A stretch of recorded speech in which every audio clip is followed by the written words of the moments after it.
A seccional da Ordem dos Advogados do Brasil, Seção São Paulo, por sua comissão de cooperativismo, tem a honra de recebê-los para o webinar Lei 14.195 de 2021 e as principais inovações para registro de atos das sociedades cooperativas, que conta com o apoio das comissões de Ação Social e Cidadania e de Cultura e Eventos da UAB São Paulo.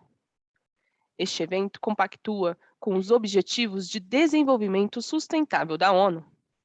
Agradecemos e saudamos as autoridades que compõem essa mesa virtual, os participantes e todos aqueles que contribuíram com a campanha do Mês das Crianças. Para conduzir a abertura oficial deste evento, anunciamos o Dr. Luiz Augusto Braga Ramos, presidente da Comissão de Cooperativismo da UAB São Paulo. Doutor, a palavra é sua.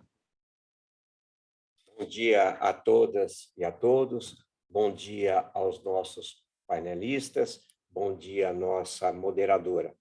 É com grande satisfação que tenho o prazer de apresentar a todos e a todas o evento desta data, patrocinado pela Ordem dos Advogados do Brasil, através de sua Comissão Especial de Cooperativismo aqui no estado de São Paulo, e em conjunto com o sistema OCESP, vamos proporcionar a todos e a todas um webinar que tem como tema a Lei 14.195/2021 e as principais inovações do registro de atos das sociedades cooperativas.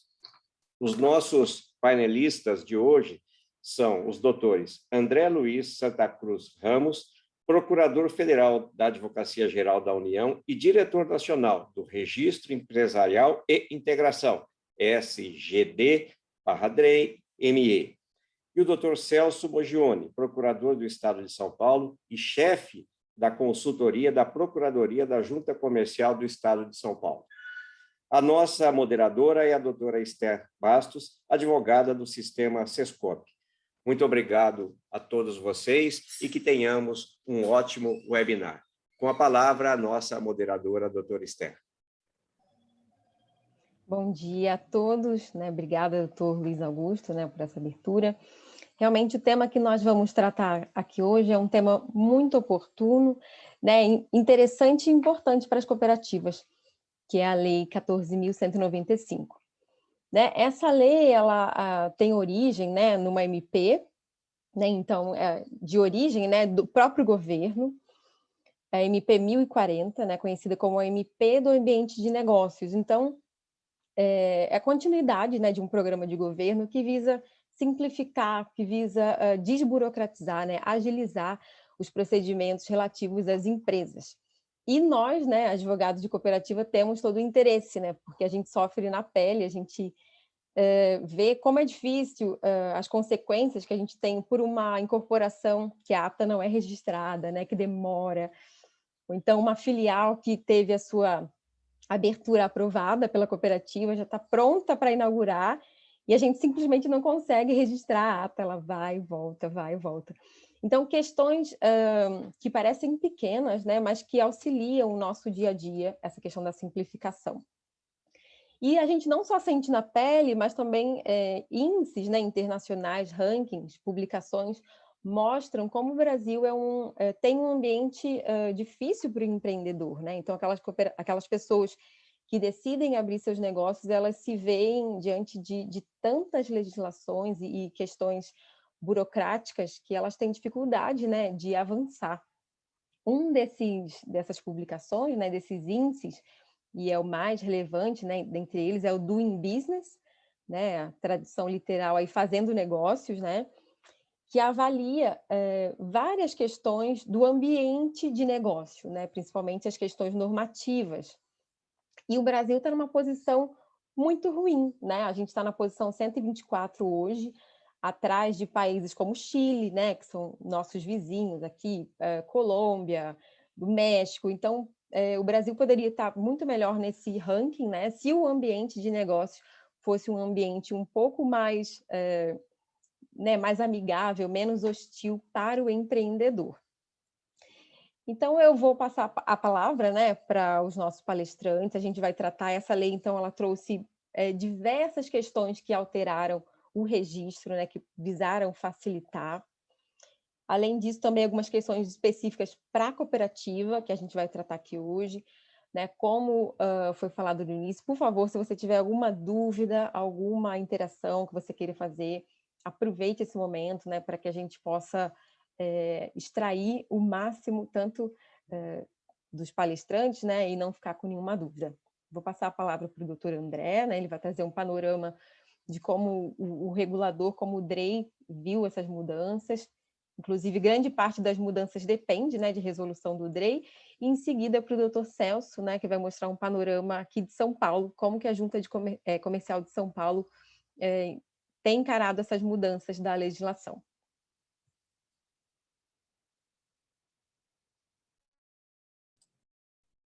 Bem, bom dia a todos.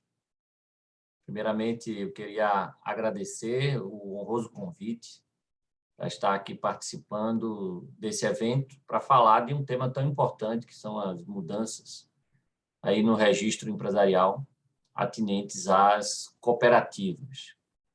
Queria destacar que essa minha alegria, essa minha honra de participar desse evento é ainda maior pelo fato de estar aqui na companhia do Dr. Celso, procurador do Estado de São Paulo e chefe da consultoria jurídica da Junta Comercial do Estado de São Paulo, e também aqui na presença de todos os demais colegas, a quem cumprimento aqui na pessoa do Dr. Luiz Augusto Braga Ramos.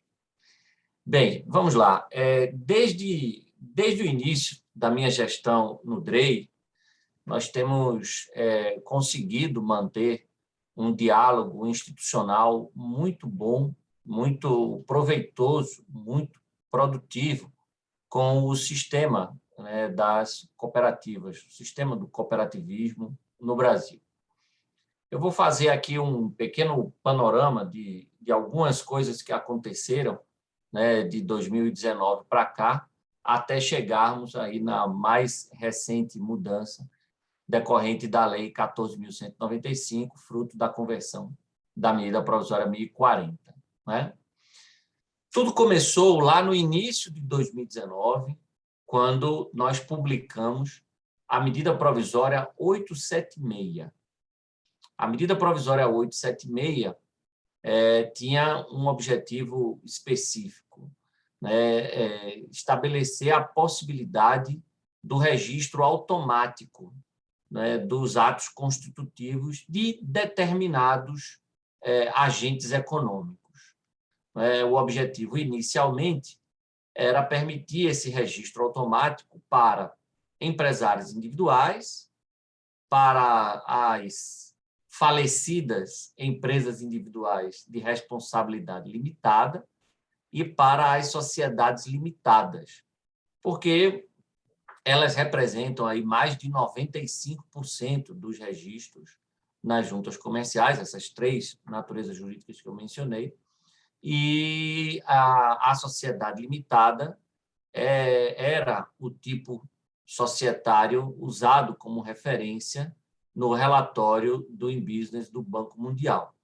Eu falo era, né, com o verbo no passado, porque nós fomos surpreendidos aí há algumas semanas pela notícia de que o Banco Mundial não vai mais dar sequência ao do InBusiness, ao relatório do InBusiness. Não sei se todos estão familiarizados com o que aconteceu. O relatório do ano passado, o relatório de 2020, ele nunca foi publicado. Esse relatório ele é sempre publicado em outubro, né, pelo Banco Mundial.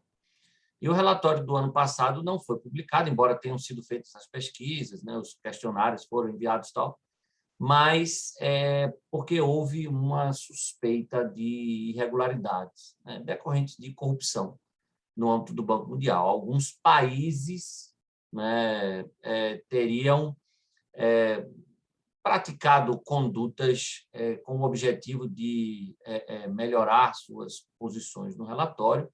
O Banco Mundial abriu investigação tal, e depois de muito tempo, sem nunca divulgar o resultado, ele, há 2 semanas, divulgou que não vai mais ter esse relatório, foi descontinuado. Isso é óbvio, não elimina a necessidade de nós continuarmos fazendo as reformas necessárias, né, para a melhoria do ambiente de negócio. É um ranking, é um relatório que era muito importante, que estava sendo, sim, utilizado por nós como base, que foi descontinuado, mas as medidas para a melhoria do ambiente de negócios continuam sendo importantíssimas, né, imprescindíveis, na verdade. Mas, enfim. Então, lá no início de 2019, nós publicamos a medida provisória 876, que tinha esse objetivo de fazer o registro automático dos atos constitutivos de empresários individuais, EIRELI e sociedades limitadas. Foi nesse momento em que nosso diálogo institucional com o cooperativismo começou a acontecer de uma forma muito produtiva. Nós fomos procurados, especialmente pela OCB, né, e começamos, a partir dali, a trabalhar uma mudança no texto da MP. A MP já estava no Congresso como PLV, né, como Projeto de Lei de Conversão, para que os atos constitutivos de cooperativas também entrassem na regra do registro automático. Isso foi possível. Depois tivemos um trabalho em parceria muito importante também para construir o contrato, o ato constitutivo padrão, né, para esse registro automático de cooperativas, né, e temos já isso implantado hoje no Brasil inteiro. Foi um grande avanço. Então, tudo começa a partir dali da medida provisória 876. Vale lembrar que essa medida provisória ela acabou caducando, né, porque no PLV inseriram algumas regras que acabaram gerando muita resistência. Eu me refiro especificamente a uma regra que acabava com o vocalato nas juntas comerciais, e aí não houve um consenso no âmbito do Congresso Nacional quanto a isso. A medida provisória acabou caducando, mas o texto do PLV dela, que tinha sido aprovado na comissão especial, foi migrado para o PLV da medida provisória 881, que era a medida provisória da liberdade econômica. Migramos esse texto sem a parte dos vogais, né, que foi a parte que deu problema, e aí nós conseguimos colocar esse texto na medida provisória 881, né, no PLV, perdão, da medida provisória 881, que acabou sendo aprovada, convertida na Lei 13.874, que é a Lei da Liberdade Econômica, né? Ali tivemos também mudanças muito importantes em termos de simplificação e desburocratização. Não foram medidas específicas para cooperativas, mas que beneficiaram também todo o sistema do cooperativismo, né? Nós tivemos regras muito importantes na Lei da Liberdade Econômica em matéria de simplificação e desburocratização. Aí, depois, já em 2020, nós tivemos o início da pandemia, e aí surgiu aquele grave problema, principalmente para cooperativas e sociedades anônimas. A pandemia veio justamente no período em que cooperativas e sociedades anônimas estão ali no finzinho do prazo para a realização de suas assembleias gerais. E houve uma procura muito grande, né, do empresariado e do sistema do cooperativismo também ao Ministério da Economia para que a gente fizesse alguma coisa, né? Olha, não pode fazer assembleia, porque em todo canto nós temos restrições a aglomerações e tal, e a lei ela diz que a gente tem que fazer as assembleias até tal data, sob pena de responsabilização, inclusive, dos gestores, dos administradores e tal. E aí foi construída uma medida provisória que tinha o objetivo de permitir as assembleias online. Ela prorrogava o prazo, né? Ela prorrogava o prazo para a realização das assembleias. Naquela época não se sabia que a pandemia ia durar tanto tempo, né? É interessante até a gente relembrar isso, porque mostra como a gente estava otimista em relação à pandemia, né? Porque na época falaram, não, vamos prorrogar até o final de outubro. Aí até lá já vai estar tudo resolvido e aí não vai precisar mais. né? E a sorte é que nós não confiamos só nessa regra da postergação. Além da regra da postergação, né, nós inserimos as regras para permitir as assembleias online, né? Na verdade, no final das contas, a gente chamou na regulamentação de assembleias semipresenciais ou assembleias digitais, né? A semipresencial é quando você faz um modelo híbrido, você faz uma assembleia num local físico, mas permite que quem não quer ou quem não pode estar presente fisicamente acompanhe e delibere de forma remota. E a assembleia digital é quando ela é toda realmente no ambiente virtual, não tem realização de ato físico, né, presencial. Então, aqui também tivemos um diálogo muito importante com todo o sistema do cooperativismo, na construção dessa medida provisória e na aprovação do seu texto no Congresso Nacional, para essas duas coisas, né? Postergar o prazo para a realização das assembleias e permitir as assembleias online. E o detalhe interessante aqui é que os nossos principais cases, né, de sucesso na realização dessas assembleias veio do cooperativismo, porque é no cooperativismo que nós temos aquelas assembleias gigantescas, né, com milhares de pessoas, né?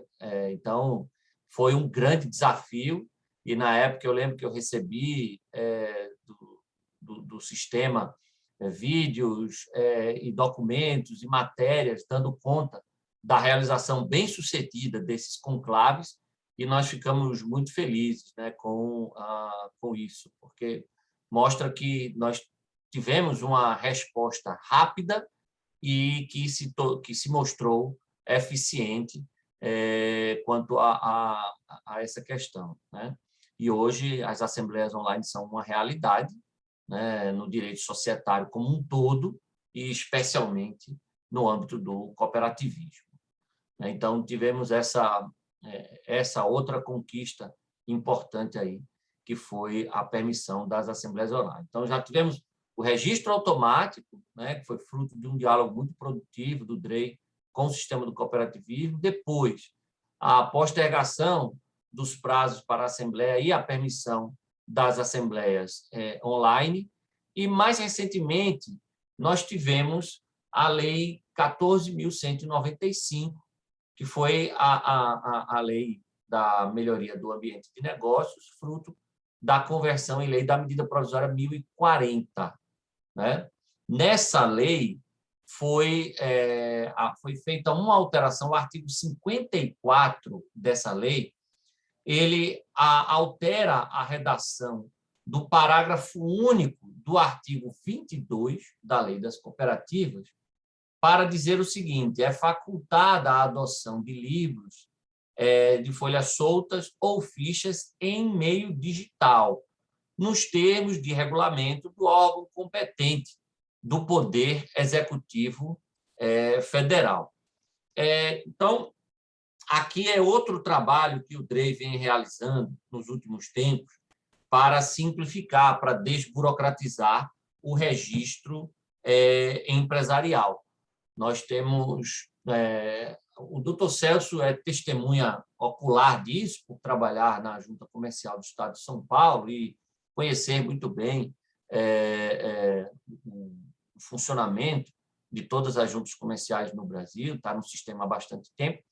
Hoje, as juntas comerciais todas passaram por um processo muito bom, muito positivo de transformação digital, né? Hoje, todas as juntas adotam o registro digital. E isso tem facilitado muito, contribuído muito para o registro empresarial. Então, uma luta nossa, em razão disso, em razão da transformação digital das juntas comerciais, foi facilitar o uso do registro digital por parte dos usuários, de uma forma geral. E aí nós adotamos uma série de medidas, né? Como, por exemplo, a facilitação ao uso de mecanismos de assinatura digital, porque até bem pouco tempo atrás, a única forma de você fazer registro digital era utilizando o certificado digital, né? O certificado digital emitidos por entidades integrantes lá do sistema ICP Brasil, né? Da infraestrutura de chaves públicas brasileira. Por mais que o certificado digital seja importante, seja uma tecnologia segura e que tem aí há pouco mais de 20 anos sido utilizada nos processos digitais de uma forma geral no Brasil, era uma tecnologia, e ainda é uma tecnologia cara para muitos usuários, um tanto burocrática para emissão, renovação, etc. Então, nós tivemos a preocupação nos últimos 2 anos de criar alternativas ao certificado digital, né? Para que a gente tenha uma concorrência e um acesso mais universalizado dos usuários aos processos digitais, principalmente no âmbito das juntas comerciais. Foi assim que nasceu a lei da assinatura eletrônica, né? E essa lei, ela adotando o modelo que é usado no mundo todo hoje, ela tem tipos, né, diferentes de assinatura eletrônica, a assinatura eletrônica simples, a assinatura eletrônica avançada e a assinatura eletrônica qualificada, que seria o certificado digital. E nós deixamos claro na lei que nas juntas comerciais é possível o uso da assinatura eletrônica avançada. E hoje, quase todas as juntas comerciais do Brasil, quase todas, já permitem que o usuário utilize a assinatura eletrônica avançada do gov.br. Ele loga pelo gov.br e pode assinar eletronicamente sem custo, custo zero, né?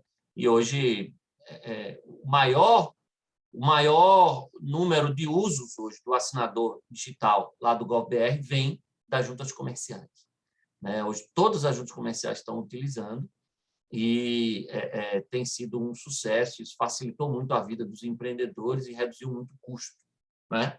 Então, foi um grande avanço também. E por que eu estou falando disso? Porque nesse ciclo de transformação digital das juntas comerciais, a gente não tinha como não inserir os livros, né? A escrituração empresarial. Não faria sentido nós termos registro de atos constitutivos, de alterações, etc., tudo digital, mas aquelas obrigações escriturais, né, continuarem no século passado, né, com aqueles livros, aquela capa preta, né, aquele livro que todo mundo conhece, aqueles livros são símbolo de uma era que já devia ter sido superada. Então, o DREI, há alguns meses, publicou a Instrução Normativa 82, né, criando um ambiente normativo necessário para que nós tenhamos essa transformação digital também no âmbito dos livros, né, dos livros empresariais. E aí eu me refiro a todos os livros, não apenas os livros contábeis, mas inclusive os livros societários, né? E aí foi nesse sentido que a Lei 14.195 alterou aí o parágrafo único do artigo 22 da Lei das Cooperativas para, em linha com essas alterações que nós já tínhamos feito, né, permitir o uso aí de livros, de fichas, em meio digital. Então, nós já temos, na verdade, essa regulamentação, é a IN 82, né? Hoje a gente já tem os sistemas de várias juntas adaptados a essas mudanças, dentre eles o sistema da Junta de São Paulo, né? A minha equipe me informou, antes de vir para esse evento, eu perguntei à minha equipe lá do DREI quais eram as juntas que já tinham feito as adaptações dos sistemas, e as juntas são as de Pernambuco, São Paulo e as 9 juntas que integram o consórcio empreendedor digital. Não sei se eu vou lembrar de todas de cabeça agora, mas é Ceará, Distrito Federal, Rio Grande do Sul, acho que Amapá, Rondônia, Roraima, algumas aqui que eu não vou lembrar, a Mato Grosso, acho que Mato Grosso do Sul, né? São as juntas que fazem Amazonas, fazem parte do consórcio empreendedor digital. Todas elas utilizam a mesma tecnologia, o mesmo sistema, que é patrocinado pelo Sebrae. Então, nós temos aí mais de 10 juntas já com sistemas adaptados para a IN 82, que trata aí da digitalização, da transformação digital, da escrituração, dos livros empresariais como um todo. Então, é outra medida que impacta de forma muito positiva o sistema do cooperativismo. Enfim, sem me alongar mais, perdão, já se extrapolei o meu tempo, mas eram essas as colocações que eu queria fazer sobre os avanços aí que temos tentado conduzir aqui no DREI, no que se refere à simplificação, à desburocratização do registro empresarial, com destaque aqui para aquelas medidas que impactaram e vão impactar de forma mais específica todo o sistema do cooperativismo. Então, falamos do registro automático, das assembleias online, agora também da digitalização da escrituração. Então, são avanços, são baby steps que nós vamos dando, né, no sentido de trilhar um caminho aí de mais simplicidade, menos burocracia para todos aqueles que querem empreender no Brasil, especialmente aqueles que o fazem por meio do cooperativismo. Então, eu agradeço o convite mais uma vez e permaneço aqui à disposição para ouvir o Dr. Celso e depois também responder a eventuais dúvidas e perguntas da nossa audiência. Muito obrigado e um bom dia a todos mais uma vez. Obrigada, doutor André. Realmente, nós acompanhamos, né, aqui em São Paulo, via OCB, né, toda essa trajetória.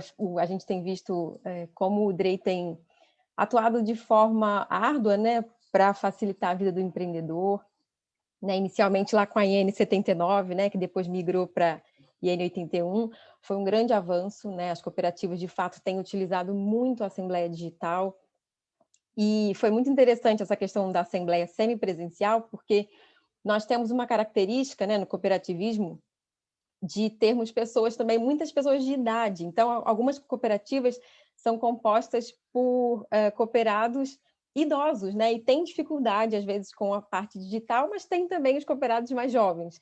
Então, a Assembleia semipresencial, né, embora durante a pandemia, mas acredito que para o futuro a gente vai usar com mais recorrência, né?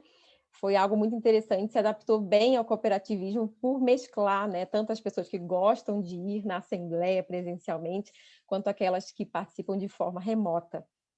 Né? A questão dos livros é um grande anseio do cooperativismo, né? A gente recebe consulta direto, perguntando, mas olha, meus livros podem ser digitais?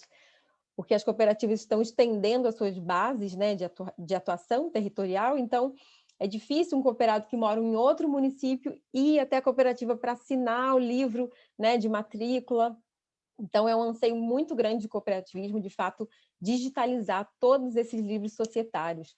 Né? É bom saber que essa resolução já é 82, ouvimos isso do diretor do DREI, né, pessoal? É a resolução 82 já. Podemos começar a atuar nesse sentido. Quero passar a palavra, então, agora para o doutor Celso, né, nosso procurador aqui de São Paulo, e vamos ouvir um pouco da perspectiva do Estado de São Paulo e também algumas outras inovações aí que a lei trouxe.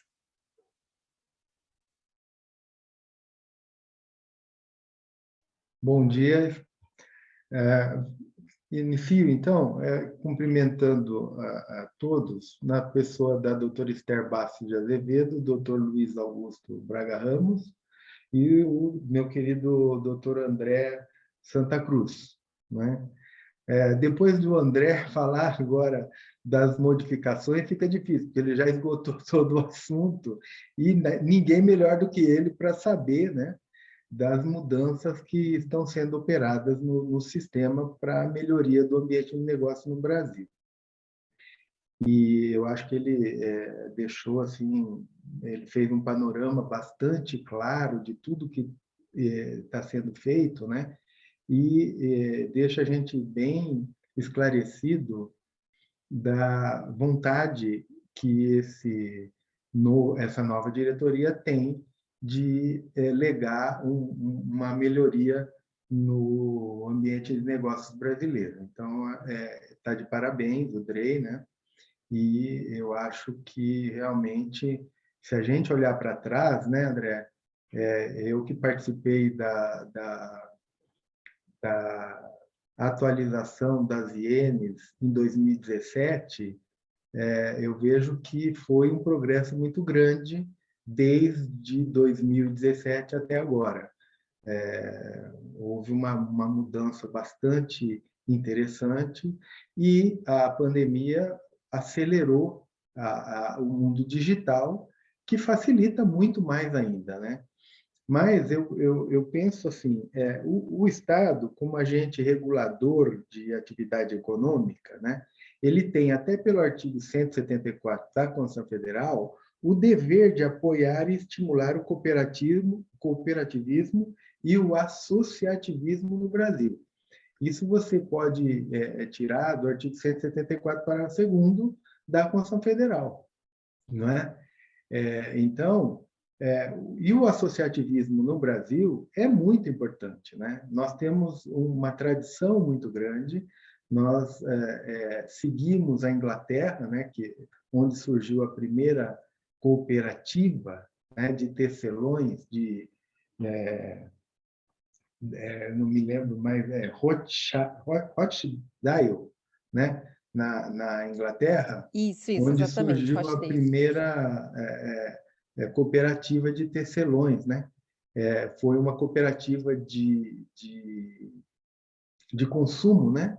Eles, para evitar aquele círculo vicioso de trabalhar e comprar produtos das mesmas pessoas para quem eles trabalhavam, para ficar livres, eles montaram essa cooperativa na forma como a gente conhece hoje, muito embora a gente saiba que as cooperativas elas têm, na realidade, um fundamento lá na Roma Antiga, onde já se permitia algumas não se tinha permissão para o comércio, né, das pessoas comuns, mas se permitia que se reunissem em associações para trabalhar em prol de uma coletividade e, inclusive, amparar as pessoas, os sucessores daqueles que viessem a falecer. Então, é uma coisa muito antiga. E, no Brasil, nós tivemos a nossa primeira cooperativa lá em Ouro Preto, né? É datada de 1889, é a Cooperativa dos Funcionários Públicos de Ouro Preto, 1889. Então, você veja que a cooperativa não é algo de agora, ela no Brasil já tem uma certa tradição, né? E a Constituição de 88, né, traz essa obrigação de se fazer uma regulamentação que privilegie, né, a cooperativa, o cooperativismo e o associativismo. Por quê? A cooperativa nada mais é que uma união de pessoas para satisfação de necessidades econômicas, culturais e sociais, né? E elas são reguladas pela Lei 5.774 de 71, né? E também as cooperativas de trabalho regulamentadas pela Lei 12.690 de 2012, né? Então, é importante que a gente trabalhe nesse sentido de privilegiar e de apoiar e estimular a atividade cooperativa.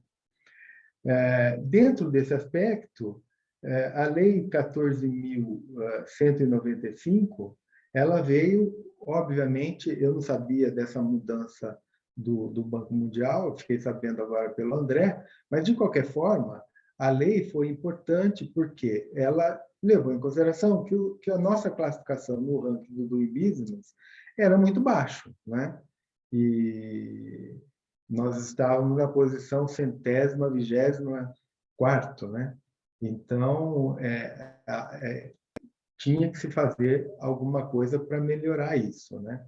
Embora eu estava conversando com a doutora Esther antes de começar, e estava dizendo o seguinte, esse relatório do e-business, ele não levava muito em consideração as nossas peculiaridades. Nós temos uma diferença em relação à maioria dos outros países, em relação à legislação, que não tem o procedimento de licenciamento dentro do processo de regulação, de registro dos tipos empresariais. Então, isso é um pouco diferente no Brasil, né?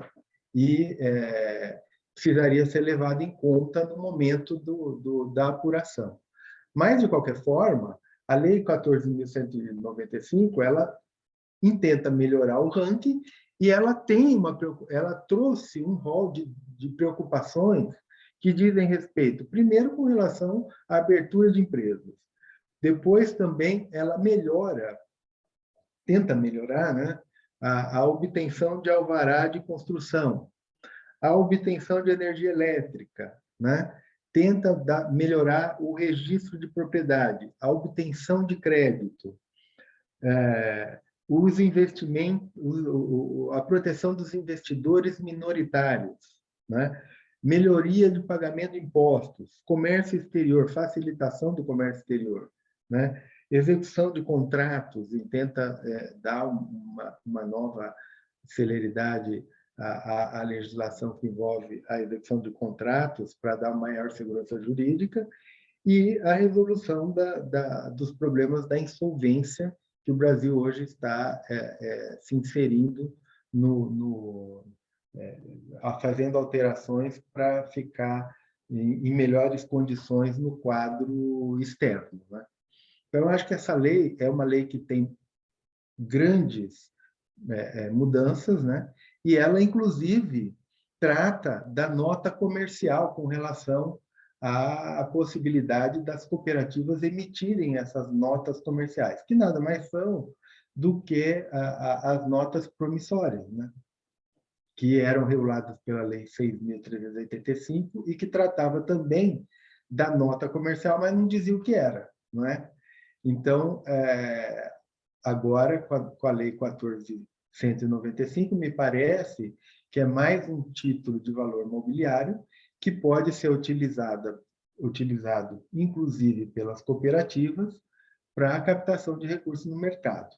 Então, é um grande avanço, eu acho muito importante isso, principalmente para as grandes cooperativas, né, que precisam de recursos no mercado, então eu acho que isso é muito importante. E a Junta Comercial de São Paulo, ela está atenta a todas essas movimentações, né? Ela segue as instruções normativas emitidas pelo DREI, por quê? Porque ela faz parte do Sistema Nacional de Registro Mercantil. Então, ela está sempre seguindo as orientações técnicas do DREI, que é o Departamento de Registro Empresarial e Integração, que, juntamente com as outras juntas, compõem esse Sistema Nacional de Registro Mercantil. No ano passado, a Junta Comercial, para facilitar esse processo de abertura, de regularização e legalização de empresas, editou a Portaria número 1/2020, que trata justamente das assinaturas eletrônicas, não é? Porque, como o doutor André disse, as juntas elas estão aceitando as assinaturas eletrônicas avançadas e as assinaturas eletrônicas digitais, né? Essas duas, dessas duas, a gente já trabalhava muito com a assinatura eletrônica digital, que é aquela que tem a conferência por meio de chave pública, ICP Brasil. A assinatura eletrônica avançada, ela tem a conferência mediante chave privada, não é? E para que a junta comercial possa conferir a assinatura eletrônica avançada, é preciso que a empresa de certificação digital privada esteja cadastrada na junta comercial. Então, você, hoje, para trabalhar com a junta comercial do Estado de São Paulo, você pode, na forma da portaria 1/2020, utilizar a assinatura eletrônica avançada mediante a utilização de empresas que trabalhem com chave privada de conferência dessa assinatura, né? Ela precisa estar cadastrada na junta ou, de alguma forma, permitir que a junta comercial acesse o documento para verificação, né? Ou através de QR Code, ou através do hash. Alguma coisa precisa ser franqueada à junta para a conferência desses documentos. Não é aceita a assinatura eletrônica simples, né? Você só vai conseguir trabalhar, levar documentos na junta comercial assinados mediante assinatura eletrônica avançada, que trata da chave pública privada, da chave privada, através de conferência de chave privada, ou do certificado digital, da assinatura eletrônica digital, que tem a chave pública do ICP Brasil, né? Então, essa foi uma maneira. Acho que a Junta Comercial de São Paulo foi a primeira que implantou a assinatura eletrônica avançada, né, André? Não sei se você... Até a gente teve um embate grande com o plenário, porque tinha a ideia de que seria difícil conferir a assinatura eletrônica avançada se não fosse ligada à chave pública da ICP Brasil.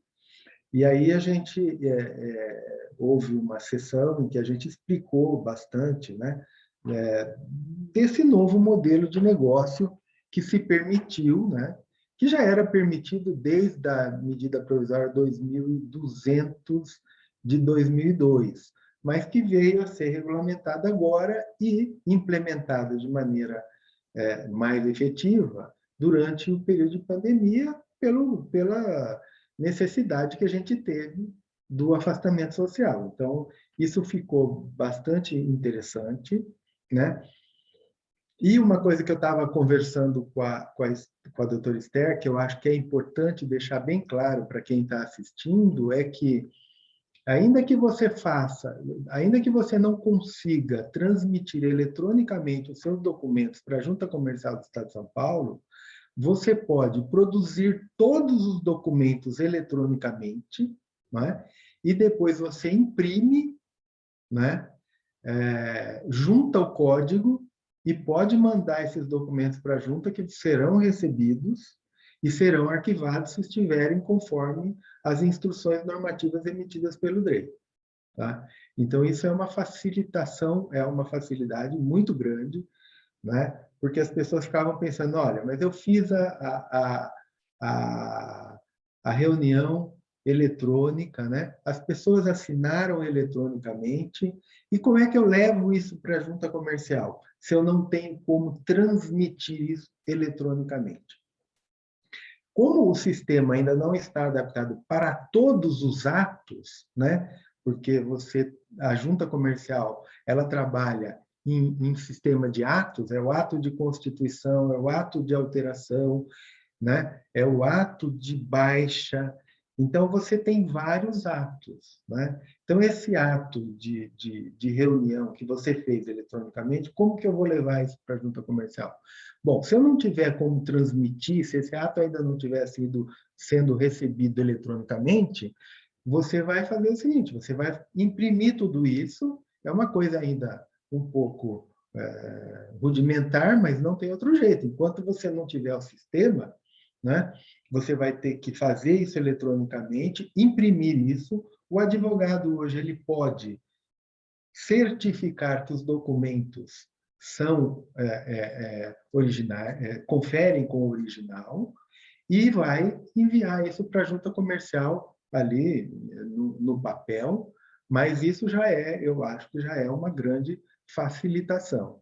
Eu estava comentando com a doutora Esther, às vezes as pessoas não entendem isso. Elas falam, nossa, mas em pleno século XXI, nós vamos ter que fazer o seguinte, fazer o documento, fazer tudo eletronicamente, depois imprimir e mandar para a junta. É que para fazer isso, demora, né? Você precisa adaptar os sistemas, né? E uma coisa que eu gosto de dizer, que parece uma coisa comum e parece uma coisa assim, mania de grandeza, de dizer, mas vejam, a Junta Comercial de São Paulo, ela trabalha com 42% do movimento empresarial brasileiro. Então, 42% de tudo que se produz em matéria empresarial, documento empresarial, vai para a Junta Comercial do Estado de São Paulo. Aí sobram 60%, mas os outros 60% são divididos em 26 estados. E você tem que considerar que depois de São Paulo, você tem o Rio de Janeiro com 10% do movimento de São Paulo. Depois vem Minas Gerais e o resto está pulverizado entre os outros estados. Isso não é uma maneira, não é uma forma de ser preconceituoso com os outros estados, é apenas para dizer que a adaptação de um sistema dessa envergadura não se faz do dia para a noite, demora para se fazer. Então, mas como é que a gente resolve isso? Resolve fazendo como eu estou dizendo. Embora você não tenha ainda a possibilidade de enviar os documentos eletronicamente, você pode fazer isso. Você pode imprimir, você pode certificar que os documentos conferem com o original e esses documentos serão levados para a junta e, com certeza, se estiverem de acordo com as instruções normativas, serão arquivados, né? Então, eu acho que isso era uma coisa importante para se esclarecer, porque às vezes as pessoas ficam em dúvida, né?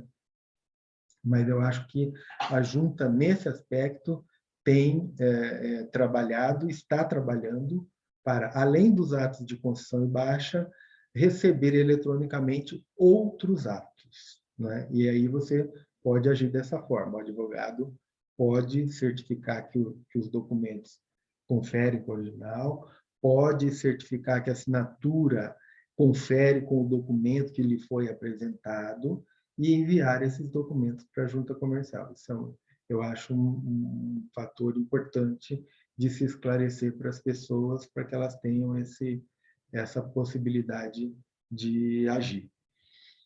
E, no mais, né, agora o sistema, eu não sei como é que tudo que está sendo feito, mas em breve todos essas alterações, todos esses atos serão transmitidos eletronicamente. E no ano passado, eu não sei se o André ficou sabendo, mas nós iniciamos gestão com a OAB para adaptação dos sistemas.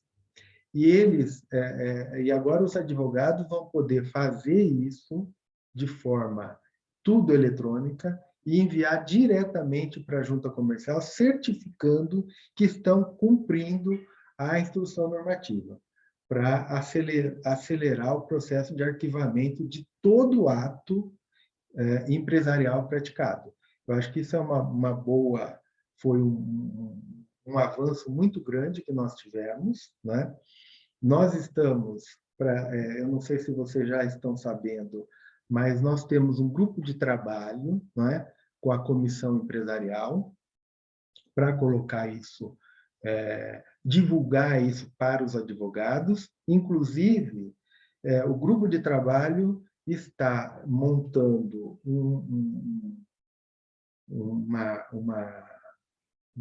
uma apresentação, né, para os advogados, para que eles tenham conhecimento e apresentem quais são as dificuldades que eles têm para fazer a transmissão de dados para a junta comercial, né? Acessar o sistema, preencher os cadastros, toda essa parte burocrática e quais são os gargalos que a gente precisa desfazer, né? Então, isso eu acho que vai facilitar muito a vida dos advogados, é um anseio muito grande da classe, né, de ter facilitado esse trânsito e essa transmissão de dados para a junta comercial, e isso está se transformando em realidade. Nós temos um grupo de trabalho já formado com o Dr. Lutfi, que é o vogal indicado pela OAB, e eu acho que vai ser um grande avanço e vai aproximar bastante a junta comercial da OAB e facilitar a vida da advocacia e daqueles que militam nessa área. Então, eu acho que, linhas gerais do que eu tinha para dizer é isso, e estou à disposição para qualquer outro esclarecimento que for necessário aqui, que vocês entendam necessário. Celso, nós conversávamos, né, um pouco antes da live também, acho que seria interessante abordar, porque a Lei 14.195, ela positivou alguma coisa até que já se fazia, né, de certa forma, que é a dispensa do reconhecimento de firma. Se o doutor puder esclarecer um pouquinho como que a JuSesp vem tratando essa questão, acho que seria algo interessante também na prática, né, essa questão da dispensa do reconhecimento de firma, né? Em eu não sei todos se o André quer falar alguma coisa. Inclusive procuração. Sim, a gente já tinha um entendimento no DREI pela dispensa da necessidade de firma, em virtude de outras regras, inclusive a lei da desburocratização, que é uma lei lá de 2017. O problema é que a Lei 8.934, ela ainda fazia a ressalva às procurações. E aí, realmente, para quem está lá na ponta, como o doutor Celso, os analistas, tal, era complicado. Eles ficavam receosos, com toda razão, né, em dispensar, porque a lei ela fazia essa ressalva. Ah, mas outras leis... Tá, mas aquela lei, a lei específica do registro, que é a lei que eles usam no dia a dia, a ferramenta de trabalho deles, fazia essa ressalva. Então, para dar segurança para o pessoal da junta comercial, para eles se sentirem seguros na hora de dispensar essa exigência, a lei foi alterada. Então, agora não há nem menção às procurações. Mas, como o doutor Celso já tinha mencionado, como hoje o registro é todo digital, né, acaba que, hoje em dia, os documentos físicos eles já não têm mais muita importância e muito uso no âmbito do registro empresarial, a não ser que aconteça como o doutor Celso bem colocou, e a gente também já orientou nesse sentido para juntos. Faz todo o processo físico, você depois digitaliza, e aí o advogado, o contador, vão assinar um termo, uma declaração de que aqueles documentos são autênticos. Essa foi outra medida também que nós colocamos lá nas mudanças da Lei 8.934, provocadas pela Lei da Liberdade Econômica. Então, é mais um avanço em termos de desburocratização.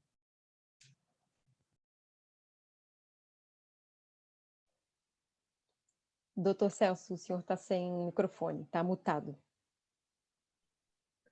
Então, André, só para complementar, uma coisa que a gente comentou um pouco antes de iniciar a live, né, com a doutora Esther, foi o seguinte: quando você vai autenticar a assinatura, né, o importante seria tirar uma cópia do documento, né, porque você vai certificar que aquela assinatura bate com o documento. Então, é sempre importante, uma prudência. Por quê? Porque nós temos muito caso de a pessoa apresenta o documento hoje, você confere, a assinatura está batendo. 10 anos depois, ela chega e diz, vem com outro documento e diz, olha, essa assinatura não é minha, porque e apresenta um outro documento. Então, infelizmente, a gente tem muito disso, né? No Brasil, a gente tem muita coisa, tem gente que tem 10 documentos, outros compram documentos, né? Outros emprestam nome para abrir empresas e tal. Então, isso, como o doutor André disse, isso vai desaparecer com o tempo, né? Na medida em que nós tivermos um documento único, tivermos tudo eletrônico, isso vai desaparecer. Mas, assim, às vezes as pessoas não entendem por que que, dispensada pela lei de reconhecer firma, ainda se exige o reconhecimento de firma, porque às vezes o documento não bate com a assinatura. Muitas vezes acontece isso. No momento em que a pessoa vai, apresenta o documento tem uma assinatura divergente, absolutamente divergente daquele que está se apresentando. Então, aí a pessoa, ou ela assina igual o documento que ela está apresentando, ou então ela vai ter que realmente trazer aquilo reconhecido em cartório. Embora reconhecimento de firma em cartório também não quer dizer nada, porque nós temos inúmeros casos de assinatura reconhecida em cartório que é falsa. Às vezes até o selo do cartório é falso. Então, é incrível, né? Mas existe. Então, às vezes, é bom que a gente esclareça isso, porque pode acontecer. Então, aí a pessoa fala, não, mas eles dizem uma coisa e fazem outra. Mas não. É sempre importante que a assinatura que está sendo levada confira com o documento apresentado.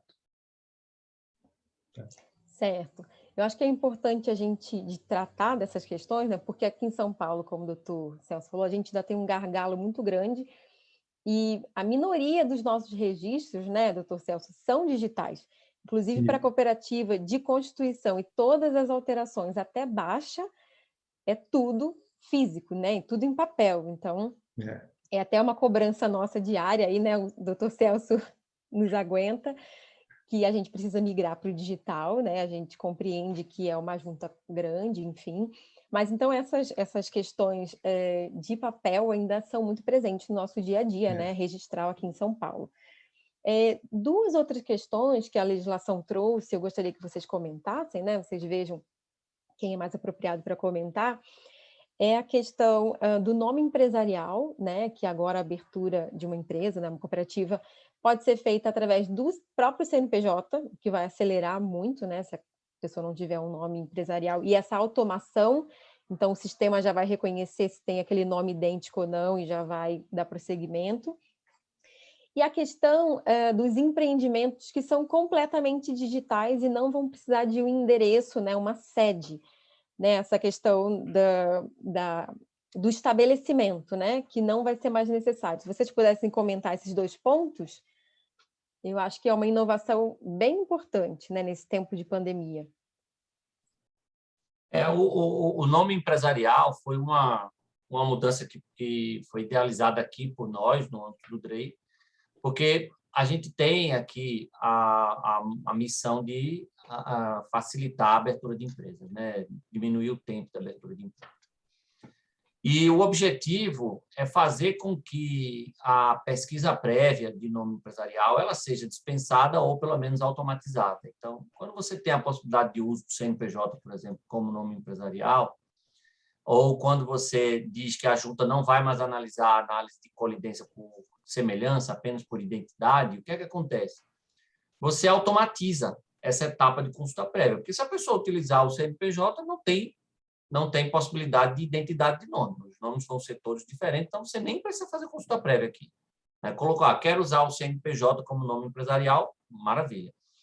E, ainda que não use o CNPJ como nome empresarial, digamos que se opte por usar um nome empresarial específico, utilizando alguma expressão de fantasia e tal, beleza.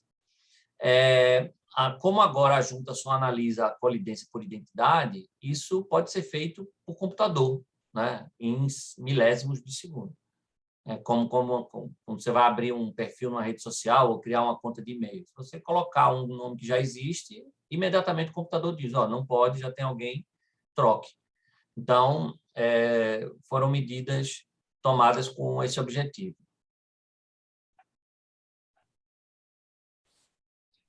Essas medidas foram realmente muito interessantes e facilitou muito, né? Então, agora, inclusive, André, na questão da semelhança, não, essa colidência por semelhança ela não será mais analisada na própria junta comercial, né? serão remetidos os casos diretamente para o DREI. Então, você evita também toda aquela burocracia, fazia todo o procedimento perante o plenário da junta comercial, a pessoa entrava com recurso, subia para o DREI, para o recurso ao ministro. Então, hoje, isso, como já vai ser analisado lá, fica muito mais rápido também, né? E como deveria ser, porque essa questão de nome é uma coisa muito simples, né? Então, realmente facilitou e desburocratizou, pelo menos no que tange ao trabalho da Junta Comercial de São Paulo, que tinha muito, né? Muito e dava muito problema. Mas agora, graças a Deus, com isso melhora bem. Sim, com certeza. Essa última questão sobre a empresa sem estabelecimento físico, eu também achei bem interessante. A gente veio outro dia com uma consulta de uma cooperativa que a atividade dela ia ser completamente virtual, né? E representaria um gasto para ela alugar uma sede, né?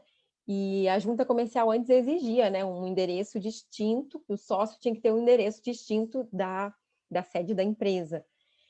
E eu achei que foi bem interessante essa alteração que foi feita. Se o Dr. Celso pudesse comentar um pouquinho, de que o estabelecimento não precisa ter um local físico, né, atualmente. Não, até eu gostaria, vou dizer, mas eu gostaria depois que o André também complementasse, porque, assim, hoje, eu sempre achei que o licenciamento não deveria estar atrelado ao registro. Eu acho que você deveria fazer o registro e as providências de licenciamento a posteriori, né? Você poderia declarar que você quer abrir aquele tipo empresarial e todas essas providências poderiam ficar para o momento seguinte em relação a cada órgão. Mas como você tem esse sistema integrado e as juntas são um sistema integrador, então isso acabou ficando dentro do procedimento. Eu acho, eu não sei se o André pensa como eu, mas são essas coisas que atrasam um pouco o nosso registro, não é?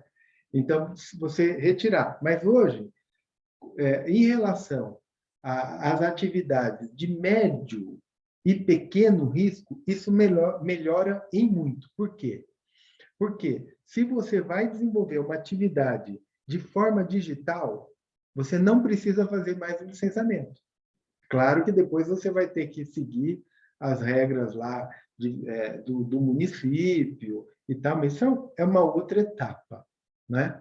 Outra coisa que facilitou, se você vai desenvolver uma atividade que não está, cujo licenciamento, né, atividade de médio e pequeno, não está no sistema, você também pode fazer o registro e deixar todas essas providências para depois, né? E se você vai exercer atividade de médio e pequeno risco, também você pode optar por não fazer o licenciamento no integrador. Isso significa que você pode fazer o registro e deixar para observar essas regras, né, de parcelamento de solo no seu município, depois você faz, né? Você declara que sabe que vai ter que fazer e que vai poder fazer depois. Então, assim, não é que você abandona o licenciamento, mas você separa isso, né, para um momento posterior. Então, você registra, obtém o seu CNPJ. Isso acontece com o MEI, né? Ele faz tudo eletronicamente, obtém o CNPJ, começa a trabalhar e, obviamente, que ele vai ter que verificar se ele pode abrir aqui ou lá a empresa, mas isso é depois no âmbito do município.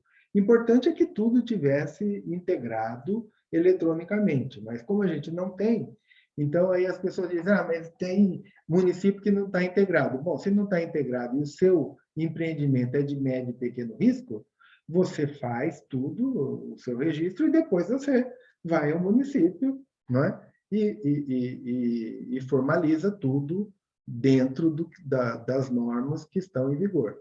Então, achei interessantíssimo isso. Acho que isso é um passo importantíssimo, né, que a gente deveria inclusive com relação às empresas, às sociedades empresárias, a questão do DBE. Ela podia ficar depois. Ela podia ser descolada do registro, né? Ela podia ser separada do registro. Ela podia ficar para um momento posterior. Eu acho que isso aceleraria e muito o processo de registro de uma empresa no Brasil. Mas, assim, isso são coisas que a gente precisa depois, são matérias que vai depois, o André vai ter que debruçar muito sobre isso, né? Mas eu acho que seria uma coisa importante. Mas, assim, na questão do licenciamento de médio e pequeno risco, eu não sei se ficou claro para as pessoas, mas há essa opção. Ela faz diretamente no integrador, né? Quando tem. Se não tem, ela pode fazer depois. E se o município não está integrado também, ela pode optar por fazer em momento posterior. Acho que isso é bastante interessante e relevante, né?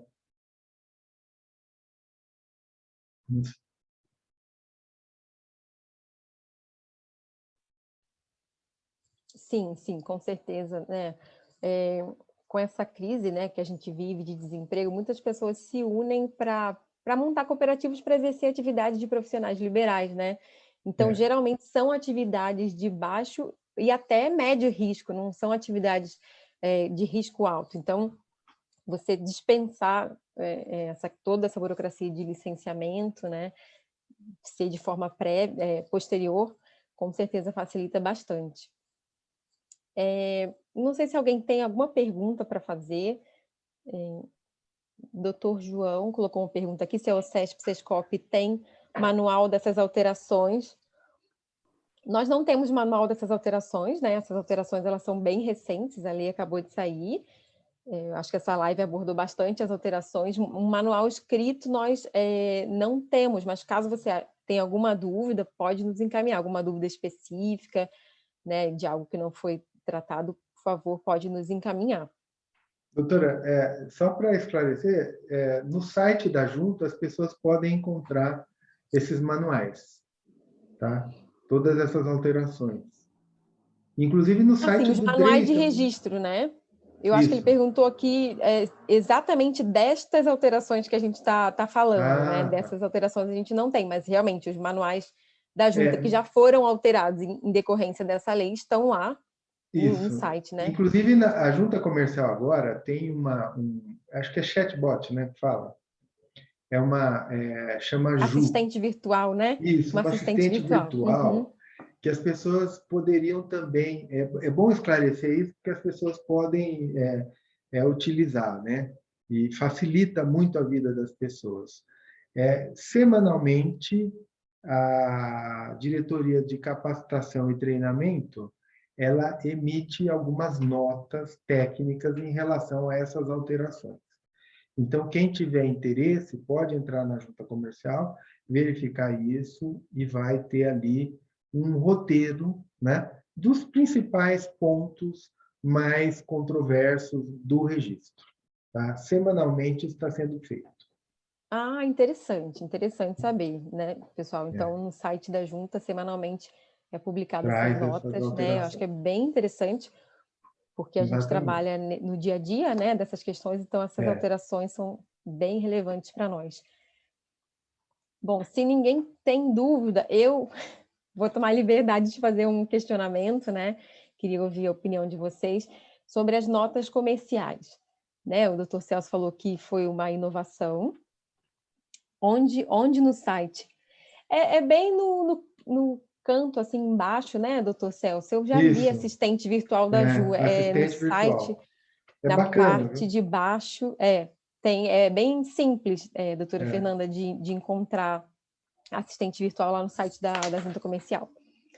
Mas, então, dando continuidade, eu gostaria de ouvir a opinião de vocês, né, em relação às notas comerciais, né, como o doutor Celso falou, foi uma inovação da lei, porque essas notas existiam lá na 6385, né, a Lei dos Valores Mobiliários, mas não existia nenhuma descrição do que era. Então, a gente ficava naquela dúvida, o que são notas comerciais, né? Existia uma legislação infralegal da CVM, né, a 566, que tratava das notas promissórias. Mas tinha toda aquela questão de cartularidade, né? Que é distinta da nota comercial que foi instituída agora na Lei 14.195. E para as cooperativas há uma inovação ainda maior, né? Porque a gente não tinha possibilidade de nenhuma captação de recurso de terceiros, né? Fora os sócios. Então, de investimento de terceiros, a gente não tinha essa possibilidade. Então, é como um ingresso das cooperativas no mercado de capitais. É algo muito importante, muito relevante para as sociedades cooperativas. Né? Com o regramento, né, que está lá na Lei 14.195, a nota comercial ela se aproximou, se assemelhou muito à debenture, que a cooperativa também não pode emitir, né? Mas se assemelhando à debenture, mas tendo algumas facilidades. Então, a questão da obrigatoriedade do registro na junta comercial dessa autorização de emissão, né, tanto de oferta pública quanto oferta privada, seria dispensável, né, porque a própria lei já fala quem tem a competência para emitir. Então, eu queria ouvir a opinião de vocês em relação a isso, né, se vocês entendem sobre a dispensa, né, de registro dessa autorização de emissão, se isso precisa constar no estatuto ou basta a lei lá falando que é o órgão de administração que vai emitir, que tem autorização, né? Essa familiaridade com a debenture, mas estando um pouco mais fácil, né? Um pouco mais ágil. Queria ouvir a opinião de vocês em relação ao registro, né? Obrigatoriedade ou não. A ideia foi justamente essa mesmo, Esther. Essa foi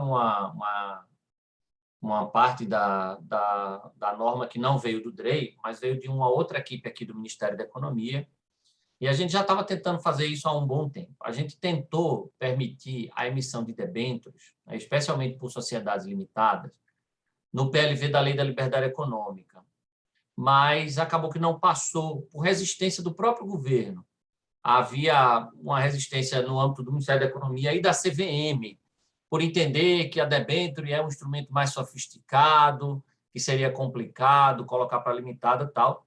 E aí, como havia uma pressão muito grande para você permitir a emissão de algum título por essas sociedades, né, limitadas, cooperativas, né, que é muito importante para melhorar o acesso a crédito para elas, aí se optou por criar essa regra da nota comercial, né, que é, como você bem disse, ela faz, às vezes, de uma debênture, mas com um regramento mais simples, em virtude das próprias características das sociedades limitadas e das cooperativas, né, com dispensa de registro, como você bem colocou, etc.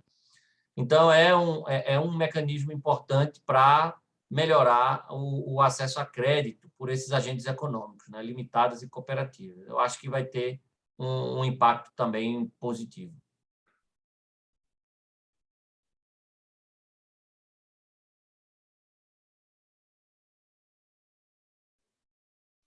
Não sei se o doutor Celso quer comentar alguma coisa em relação a isso, né? Não, eu acho que o André bem disse, né? Eu acho que é importante mesmo para melhorar o acesso a crédito. E uma coisa que a gente passa, às vezes, um pouco desapercebido, eu não tenho visto muito se dizer na imprensa, mas eu não sei se vocês têm acompanhado, a Inglaterra está passando por um momento muito difícil, né? De desabastecimento, de falta de... É claro que tem o problema do Brexit, que eles saíram e as pessoas tiveram que sair da Inglaterra, né? E então muitos motoristas de caminhão tal tiveram que deixar a Inglaterra e eles estão passando um problema muito sério de desabastecimento de supermercado, mas isso não é de hoje, não. Isso é desde março do ano passado. E aí a gente vê quanto importante é a liberação de obtenção de crédito, principalmente para as grandes cooperativas. Se a gente olhar o Brasil, nós temos um sistema cooperativo brasileiro muito forte, e principalmente no setor agrícola. E eu acho que, se as pessoas prestarem atenção, tudo que se fizer para melhorar e para estimular esse tipo de atividade, é muito importante. Por quê? Porque facilita a vida das pessoas, né? A gente não sabe bem o que é desabastecimento no Brasil. A gente não, eu, pelo menos, não me lembro de ter passado por isso. Mas, assim, eu conversei com algumas pessoas que estão na Inglaterra e o momento está difícil. Você não tem combustível, você não tem o que comprar nas prateleiras dos supermercados.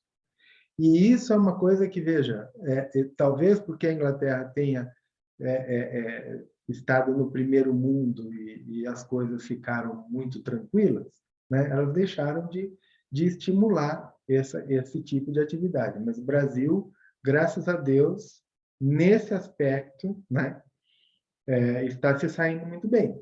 E a atividade cooperativista é importantíssima, e essa é uma facilitação de obtenção de crédito no mercado, né? Porque permite a rolagem da dívida mais para frente.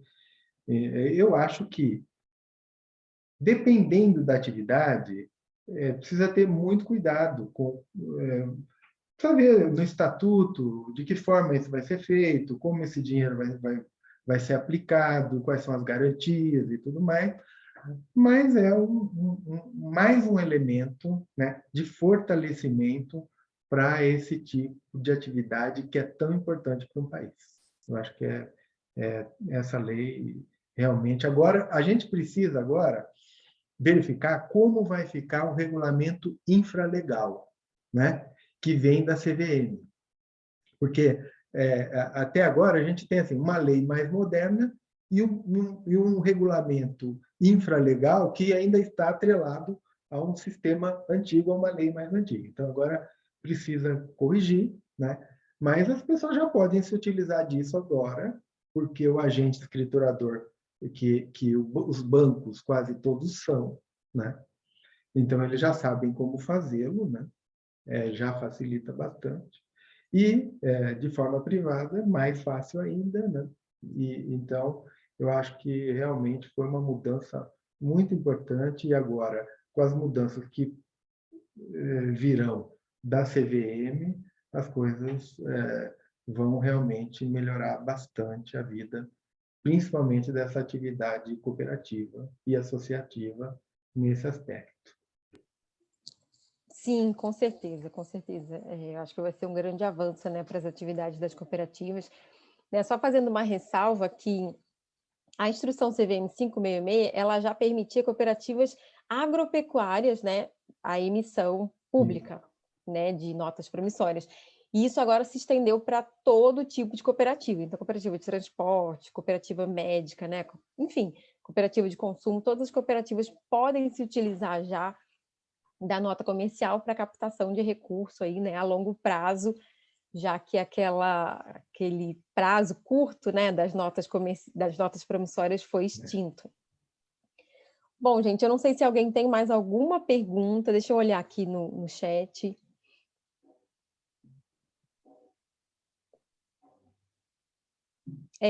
A Marília colocou aqui sobre um manual, né, no InovaCoop, como realizar assembleias digitais, sim. Né, é um esforço da OCB. A OCB também tem tentado, né, fazer com que as cooperativas também passem por essa transformação digital. Então, de fato, a gente tem lá tanto um manual, né, de assembleias digitais para cooperativas, quanto também um curso, né? Obrigada, Marília, por essa indicação, né? Quem não conhece, lá no InovaCoop, inova.coop.br, a gente tem, de fato, lá algumas questões de assembleias digitais. O certificado vai ser emitido... Eu não sei essa informação, não sei se o Dr. Luiz poderia falar se o certificado vai ser emitido automaticamente ou vai ter algum link. Eu acho que vai por e-mail, né? Exatamente, Esther. O participante receberá no e-mail dele um link com o número de inscrição, então, para ele poder emitir o certificado. Bem, gente, não sei se alguém tem mais alguma dúvida, né? Pode colocar no chat agora, essa é a oportunidade. Se não, vou agradecer aos nossos palestrantes, né? Essa rica manhã, foi muito bom. Muito obrigada, doutor André, muito obrigado, doutor Celso, né? Com certeza foi muito relevante para as cooperativas. E eu intensifico aqui essa parceria, né, do sistema como um todo, né, representando aqui o sistema OCESP, mas também o sistema OCB, lá na pessoa da doutora Ana Paula, que sempre tem empenhado esforços para que a gente mantenha essa parceria, né, com a Junta Comercial aqui de São Paulo também. A Junta é um órgão importante para nós somos obrigados a registrar lá, então temos todo o interesse de manter essa parceria, né? E a gente sabe que o nosso tipo societário ele não é tão conhecido assim, então nós estamos sempre à disposição para esclarecimento, né, sobre as nossas especificidades. Vou passar a palavra então para o Dr. Luiz Augusto, né, para fazer esse encerramento. Obrigada. Muito obrigado. Primeiramente, eu gostaria de parabenizar o Dr. André pela edição da Instrução Normativa DREI, né, M 82, de 19 de fevereiro deste ano, né, que entrou em vigor em junho deste ano. Então, assim, na nossa seara, nós costumamos dizer, é uma instrução neófita, né, é uma instrução ainda bastante nova neste sentido, mas muito objetiva e muito esclarecedora. De parabéns a todo o pessoal do DREI, e aqui eu cumprimento aqui na pessoa do diretor do departamento, o Dr. André, que gentilmente, né, atendeu ao nosso convite e nos honrou com a sua participação. Muito obrigado ao Dr. André, muito obrigado também ao Dr. Celso, né, que é aí o braço, todo o apoio que o sistema tem junto à Junta Comercial do Estado de São Paulo. Brilhantes exposições de forma esclarecedora. Acredito que o nosso objetivo tenha sido alcançado e agradecer a nossa mediadora, a doutora Esther, mais uma vez aí disponibilizada pelo nosso sistema, nosso parceiro, o sistema OCESP, que também está irmanado com a OAB São Paulo, no sentido de divulgar todos os atos necessários ao engrandecimento do sistema cooperativo brasileiro. Meu muito obrigado a todos e a todas, e mais uma vez, gratidão é a palavra que eu tenho neste momento, porque eu sei quanto é difícil tirar os senhores de vossas ocupações, dedicar um tempo com toda a sua exclusividade para este evento de hoje. Meu muito obrigado em nome da OAB, em nome do presidente Caio Augusto Silva dos Santos, em nome de todos os membros que compõem a Comissão Especial do Cooperativismo no Estado de São Paulo, e meu muito obrigado a todos aqueles que participaram deste evento e que nos assistem. Um bom dia para vocês e uma excelente semana.